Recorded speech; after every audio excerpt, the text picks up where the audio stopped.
Hello and welcome to Indus News, live from Islamabad. I am Muneeb Hamid with the news of this hour. Let's begin with the top stories first.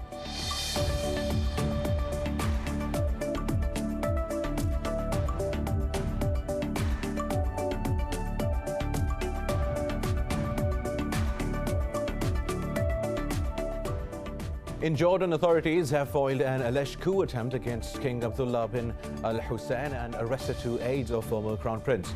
In a video message, King Abdullah's half-brother, Prince Hamza bin Hussein, said he has been placed under house arrest. The military, in a statement, has told the prince to hold actions targeting security and stability of the country. Meanwhile, the United States and regional powers have voiced support for King Abdullah.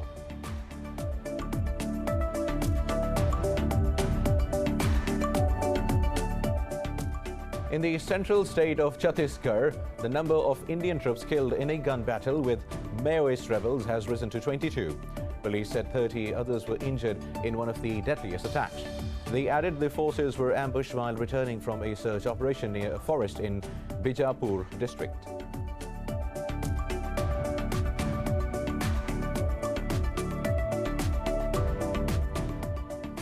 Flash floods unleashed by torrential rains have killed 23 people on Indonesia's island of Flores. The Disaster Management Agency says 9 others were injured, while 5 are still missing. The neighboring nation of East Timor has also reported 8 deaths after floods.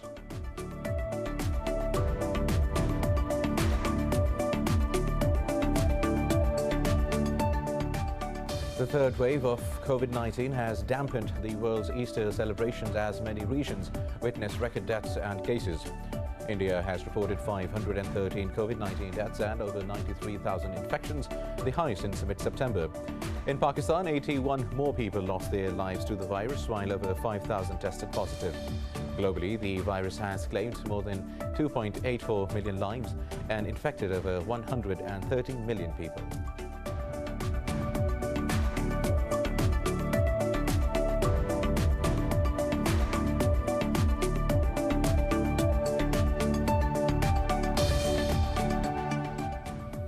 These were the top stories. News in detail after a short break. Stay with us.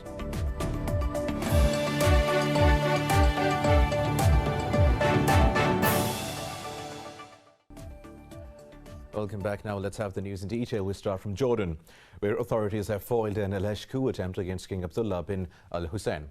They have arrested 2 aides of the former Crown Prince. In a video message, King Abdullah's half-brother, Prince Hamza bin Hussein, said he has been placed under house arrest. Prince said he was not part of any foreign conspiracy and denounced the ruling system as corrupt. In a statement, the military has told the prince to hold actions targeting security and stability of the country. It said the warning to Prince is part of an ongoing security investigation. The military said under that broader probe, a former minister, a junior member of the royal family and others were also detained. Meanwhile, the United States and regional powers have voiced support for the King Abdullah. Now in India, the death toll of Indian troops from gunfight against MAOIST rebels has risen to 22. Police say 30 other troops got injured when security forces raided a hideout of rebels in the eastern Chhattisgarh state. They added several rebels were also killed in the encounter. State media said 20 security personnel were missing after the engagement. The MAOIST claim to defend the rights of indigenous tribes, while India calls them an internal security threat. The rebels have been fighting the Indian government for more than 40 years in a conflict that has killed tens of thousands of people. Also, the Indian troops have arrested 10 civilians in occupied Jammu and Kashmir's Pulwama district. The people were detained during a so-called cordon and search operation in the Kakpura area of the district. The arrests come after the killings of 3 youths during a violent search operation in the same district. So far, more than 14,000 people have been arrested since New Delhi revoked the valley's special status on 5th of August 2019. Meanwhile, a major fire that broke out at a market in the northern Baramulla district has gutted at least 25 shops. The cause of the fire is not yet known. Now, a roadside blast has rocked Afghanistan's capital city of Kabul again, killing a security personnel and wounding 3 others. Police say the army personnel were targeted during an attack on their vehicle in the Bahman district. No group has claimed responsibility for the attack. The recent surge in violence comes ahead of the Afghan peace conference scheduled to be held in Turkey later this month. Now moving to Myanmar, where protesters are back on the streets facing off with the security forces across the country. 10 of Myanmar's rebel groups have announced to support the anti-coup movement. The rebel groups met virtually to discuss the situation, condemning the junta's use of live ammunition on protesters. Last week, the junta declared a month-long ceasefire with ethnic armed groups. Meanwhile, hundreds of people protested in the country's second city of Mandalay and other cities. Opponents of the military rule took up Easter eggs as a symbol of defiance, with pro-democracy messages painted on them. According to the local monitoring group, security forces have killed 557 civilians so far.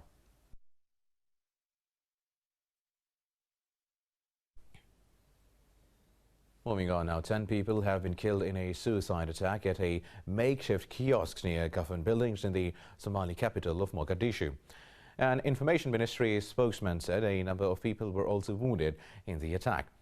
Witnesses say the bomber walked into a crowd who were drinking tea in an open area near a police station. A government spokesperson said a police station or a government ministry located near the scene could be the target. However, he said the motive of the attack is not yet known. Well, this comes hours after Al-Shabaab militants attacked 2 military bases outside the city, killing 9 people. India has reported 513 COVID-19 deaths and over 93,000 infections since the highest since mid-September. Globally, the virus has claimed more than 2.84 million and infected over 130 million people. More about the pandemic in this report. The third wave of the COVID-19 has dampened the world's Easter celebrations, as many regions witnessed record deaths and cases. But Britain has reached another milestone, with 5 million now having had both doses in what is the fastest rollout in Europe. Meanwhile, EU authorities continue to struggle with vaccine rollout and protest. In Germany, several thousand people took to the streets in Stuttgart to protest the government's handling of the pandemic. Face mask requirements and social distancing rules were mostly ignored, but police said a decision was taken to let the demonstration go ahead. We push the people even more together with every intervention by the police. That is counterproductive. So we didn't like what we saw, but it was a better decision for today, to let the demonstration go ahead. Over in the America, Brazil hopes to use veterinary facilities to increase COVID-19 vaccine output as the country accounts for the world's worst daily death tolls and its vaccination efforts lag. The country has registered nearly 2,000 deaths in a day, pushing the toll to over 330,000. Argentina's authorities say President Alberto Fernandez, who contracted the disease, is in generally good health despite having suffered a headache and light fever. The U.S. has put Johnson & Johnson in charge of a plant that ruined 15 million doses of its vaccine and has stopped AstraZeneca from using the facility. Also, the country has set a new record by administering more than 4 million doses of vaccine over the past day. More than 161 million doses have now been given to a U.S. population of around 330 million. Meanwhile, Pakistan has recorded another 81 deaths from COVID-19 overnight as the country battles the third wave of the outbreak. The Health Ministry says over 5,000 people contracted the virus in the past 24 hours. The ministry said the death tally is approaching 14,800. It said out of nearly 688,000 confirmed cases, more than 613,000 have recovered. However, the number of active cases has crossed 60,000 as the coronavirus positivity ratio rises above 9%. The ministry said 422 patients are on ventilator support. Meanwhile, Ukraine says its soldier has died in an explosion near the Russian-backed separatist de facto capital, Donetsk. Tensions have been high in eastern Ukraine as Moscow and Kiev blame each other for a rise in violence along the front line.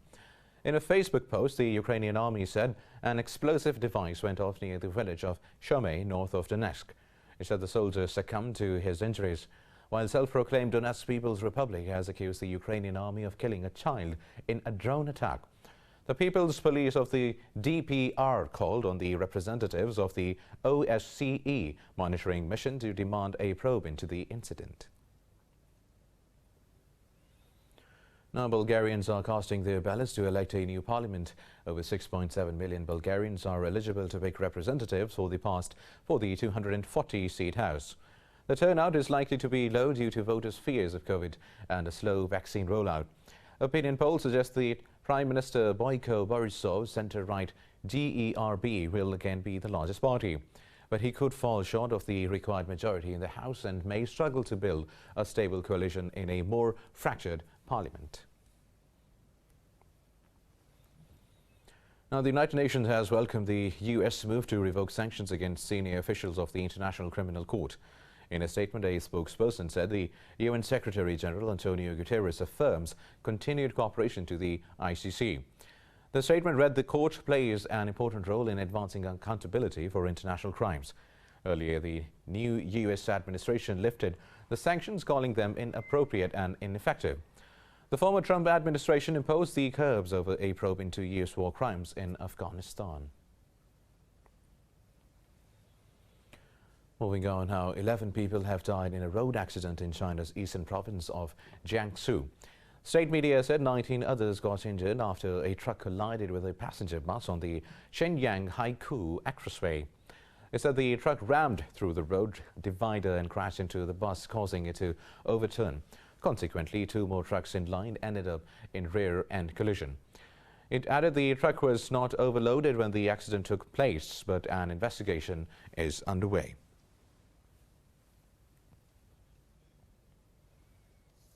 More news coming up in this bulletin after a short break. Stay tuned.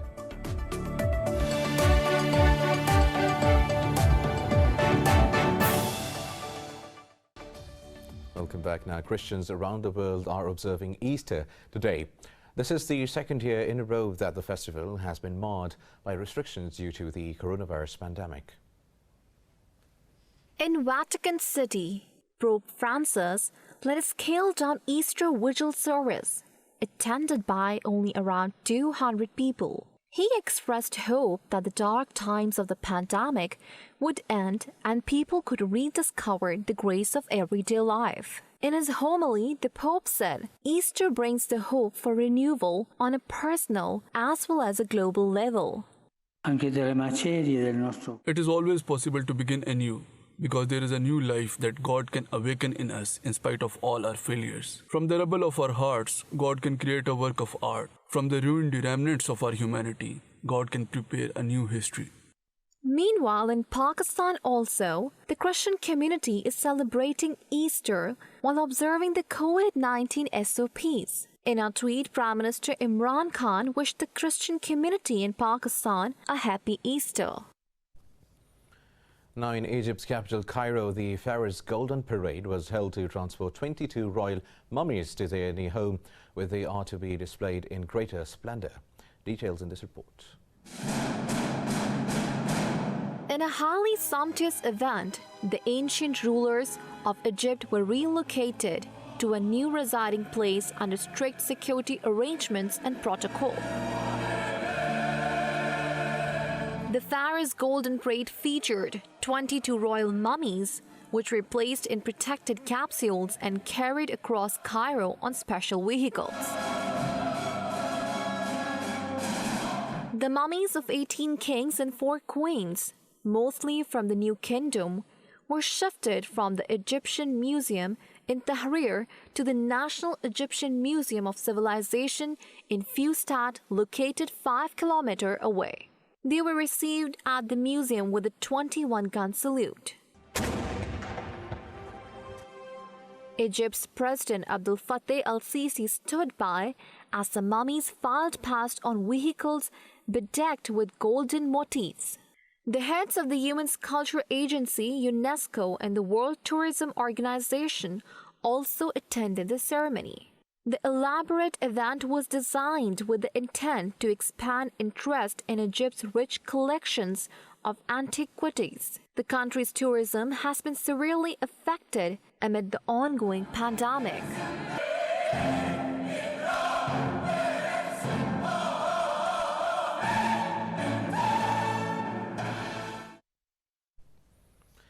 Now, in China's capital, Beijing, laser light, music and performances have come to enthrall audiences. High-tech installations provide an immersive experience to visitors following the start of Beijing International Light Festival. Let's find out in this report. Yuantan Park is a popular site for enjoying cherry blossoms in spring. As the sun goes down, the park is illuminated with a high-tech light show every evening. Started on the 25th of March, the 18,000 square meter exhibition is divided into 15 sections, with themes including galaxy, variation, and blossom. The theme of our show this year is Blue Space. We've created a universe in which there's the blue planet. The visitors come in as explorers from Earth, they board the spacecraft, and it takes them to the blue planet. And the installations they see in the park are different bio-landscapes on planet Blue. There, they need to complete several tasks, which are the interactive installations we've set up. So the exhibition is immersive and interactive. Every day at the park, nature's beauty is highlighted with little help from technology. The whimsical night scene uses 19 different types of lighting equipment, including over 12,000 point source lights and 2-kilometer LED light bands. This installation is called Awakening.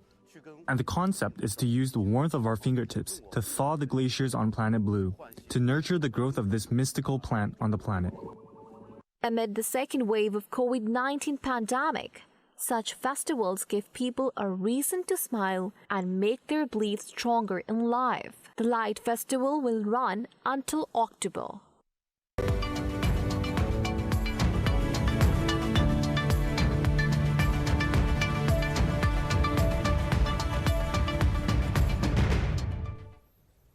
Now, in business stories, Gulf markets are trading mixed as investors weigh pandemic situation in the absence of any major stimulus. Abu Dhabi Securities Exchange edged up marginally for the 6th session in a row to pile up nearly 4% in weekly gains. The Dubai financial market also gained following its best in months performance last week. Qatar Exchange slipped with industrial shares weighing it down the most. Kuwait's Premier Index moved upward with Ahli United Bank, Kuwait Finance House and Gulf Bank all trading high. Shares in Bahrain also ascended, however, Oman's 30-company index traded under the flat line. Well, with that, we come to the end of this news bulletin. For the latest updates, you can follow us on social media at indus.news. Take care.